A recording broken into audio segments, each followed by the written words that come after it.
Have you ever looked in the mirror and wondered, how much time do I really have left? It's not a fear thing. It's not even a sadness thing. It's just something that quietly shows up in the back of your mind once you reach a certain age. You start noticing little changes. Your walk slows down just a touch. Sleep isn't what it used to be. Or maybe the things you used to lift with ease now take a second thought.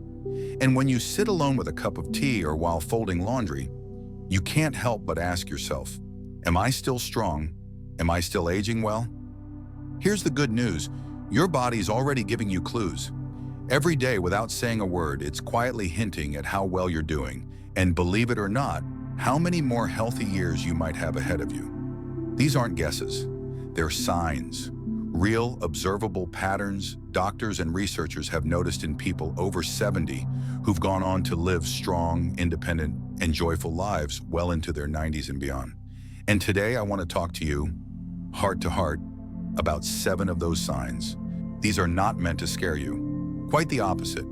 They're meant to empower you, because the beautiful truth is, most of these signs are within your control. Even if they're not perfect right now, they can be improved with simple, gentle changes. So let's start with the first one. And trust me, this one might surprise you with how simple it is. Have you noticed how fast you walk these days? That's sign number 1, your walking speed. Not how far you walk, not how often, just the natural pace of your steps. You see, walking speed is one of the most powerful indicators of longevity. If you're able to walk at a steady, confident pace, especially without shuffling or needing to pause often, your body is telling you something.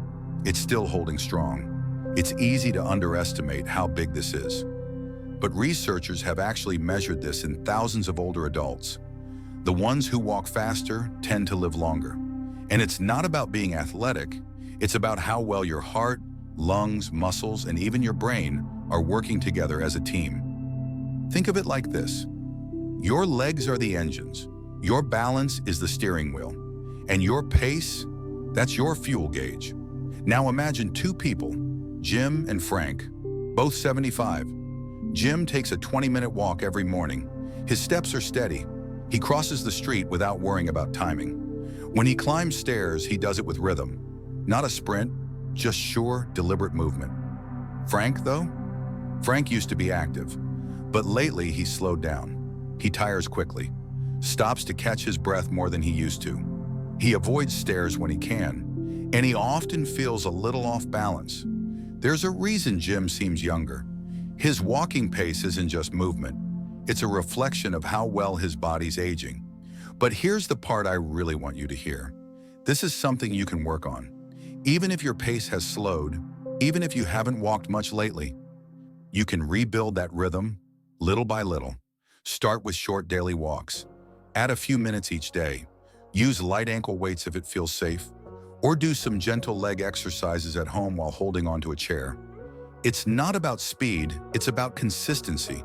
Because every confident step you take now is a step toward more life, more independence, and more peace of mind. And that brings us to the second sign, one that hides in plain sight, right in your hands. Have you ever noticed your grip isn't what it used to be? That little moment when you struggle to open a jar, or when holding a grocery bag feels harder than it did just a year ago. Maybe your handshake isn't quite as firm as it once was. These little things matter more than you might think. Grip strength is actually one of the clearest windows into your overall muscle health. And researchers have even found links between grip strength and how long someone might live. Let me tell you about Robert. He's 78 and always took pride in being strong. Not in a bodybuilder kind of way, just strong enough to garden, lift a grandchild, carry his own bags. He kept doing small things, like squeezing a hand gripper while watching TV or doing wrist curls with soup cans. Today, he's still got that same firm handshake. Then there's Walter, also 78. He's a kind soul, always smiling. But he started noticing that twisting the cap off a water bottle felt like a chore. He thought it was normal aging, just something to accept. But over time, his weakness spread to his arms, his back, his legs. Simple tasks became harder, and he started falling more often. That's the thing with grip strength. It's not just about your hands. It's a reflection of how well your muscles are holding up across your entire body.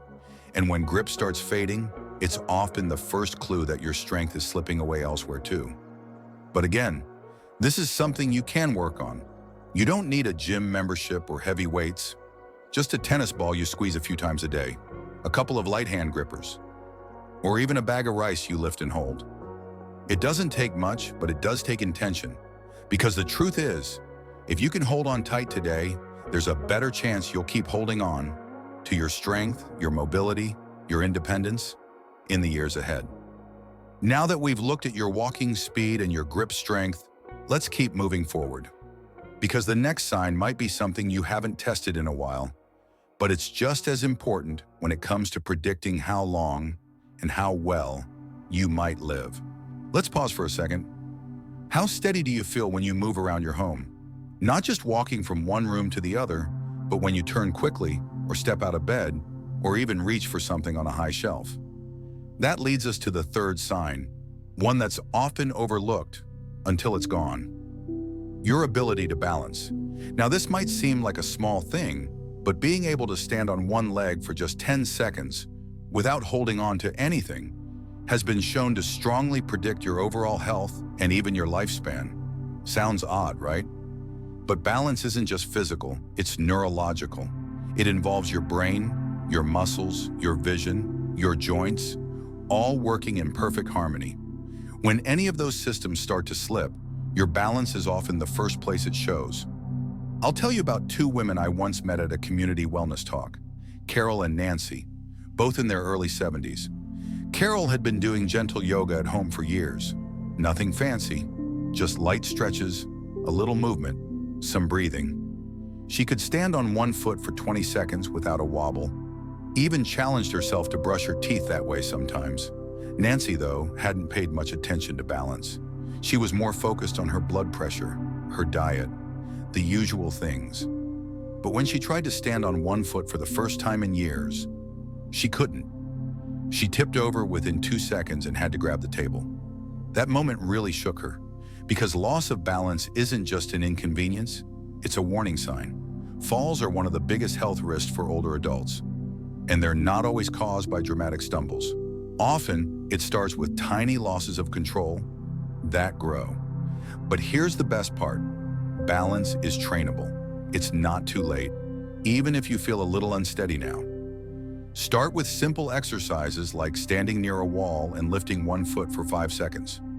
Practice walking heel to toe in a straight line across the room. If you can, join a local Tai Chi or gentle movement class. It's not just good for balance, it's soothing for the soul. And remember, building balance doesn't just help you avoid falls. It keeps you confident, mobile, and independent, so you can keep doing the things you love without fear. Now let me ask you something else. How have you been sleeping lately? That takes us to sign number 4, and it's a big one, your sleep quality. Sleep isn't just about rest anymore. Not after 70. It's when your body heals. It's when your brain clears waste, your heart slows down, your immune system resets. It's sacred, and it's something many seniors quietly struggle with. Some people fall asleep but wake up a dozen times a night. Others toss and turn until 3 a.m. or wake up before dawn, still exhausted. And over time, that broken sleep starts to wear you down in ways that don't always show on the outside, at least not at first. Let me share the story of Henry and Bill. They're both 76, old friends who've known each other since high school. Henry's kept a steady sleep routine for years. Goes to bed around 10, reads a book, sleeps a good 7 hours, and wakes up without an alarm. Bill's the opposite. He watches TV late, scrolls through his phone, snacks at midnight, and wakes up groggy. Most nights he's up 2 or 3 times. And lately he's been forgetting names and feeling anxious in the afternoons. Sleep affects everything: memory, blood pressure, mood, even digestion. Studies have shown that seniors who maintain good sleep live longer and, more importantly, feel better while doing it. If your sleep hasn't been great, try starting small. Set a regular bedtime, even if you're not tired yet. Dim the lights an hour before. Avoid screens. A short walk in the morning can help reset your body clock and keep your bedroom cool, quiet, and comfortable. Because how you sleep at night has everything to do with how you function during the day and how long those days will keep coming. And finally, this next one might seem basic, but I want you to really think about it. How's your appetite? Sign number 5 is about how and what you're eating. Noticing a dip in appetite might not feel like a big deal at first. Maybe you just don't feel as hungry anymore. Maybe you've lost interest in cooking or started skipping meals without realizing it. But these are quiet alarms your body is ringing, especially after 70. When you stop fueling your body properly, it starts pulling energy from itself. Muscle loss begins. Your immune system weakens. You start feeling sluggish, less interested in going out, more prone to colds or slower to recover. There's a woman named Susan I remember well. She was 74, lived alone, and had stopped cooking full meals. Breakfast was a cup of tea and maybe a cracker. Lunch was often skipped. Dinner was whatever she could microwave. She wasn't starving, but she was slowly wasting away and didn't even realize it. Compare that with her neighbor Margaret, also 74, who loved preparing small, colorful meals. A bowl of soup, a slice of whole grain toast, a little salad with olive oil and lemon. Nothing complicated, but nourishing, and it showed. Her skin glowed. Her mind was sharp. Her mood was steady. Eating well doesn't mean stuffing yourself. It means giving your body the nutrients it needs to repair, protect, and energize you. So ask yourself, are you still enjoying your meals? Are you eating enough real food, whole food? Do you feel satisfied or just not hungry? If your appetite has dipped, try eating smaller portions more often. Add color to your plate. Sit outside while you eat. Share meals with others when you can. Eating isn't just physical, it's emotional too, because the way you eat today will shape how strong you feel tomorrow. And strength, my friend, is something worth protecting. Now let's keep going, because there are still 2 more signs to explore. And these next ones touch something deeper, not just your body, but your spirit. Let's take a quiet breath together, because these next signs, they don't just speak to the body, they reach something deeper, the part of you that doesn't always speak up, but always feels everything. And they have just as much to do with how long you live as how fully you live. Let's talk about stress. Sign number 6 is your ability to handle stress, not just once in a while, but on a daily basis. It's one of those hidden forces that slowly shapes your health in ways you might not even notice until it's already taken a toll. After 70, stress becomes more than just a bad mood. It becomes a risk. It can raise your blood pressure, disrupt your sleep, weaken your immune system, and over time, it contributes to inflammation, something now linked to nearly every age-related disease we know. But here's the key. It's not about eliminating stress. That's impossible. Life will still throw challenges your way. What matters is how you respond. Some people carry stress like a heavy backpack they never take off. Others learn to set it down, even for just a little while, to breathe, to reset, to let go. And you have that power too. You can choose how you move through tough moments. Whether you pause to breathe deeply when something goes wrong, whether you let worries run the show or gently guide them out of your mind like clouds passing overhead. Even a few minutes of calm each day can shift your entire nervous system. Soft music, a walk in nature, prayer, deep breathing, gentle movement, a warm bath, silence. You don't need a perfect life to live a long one, but you do need space to let your mind and heart settle. Because stress that builds up over time becomes something your body has to carry, and it's not built to carry it forever. So be kind to yourself. Let go of the need to control everything, and remind yourself that peace is not something to chase.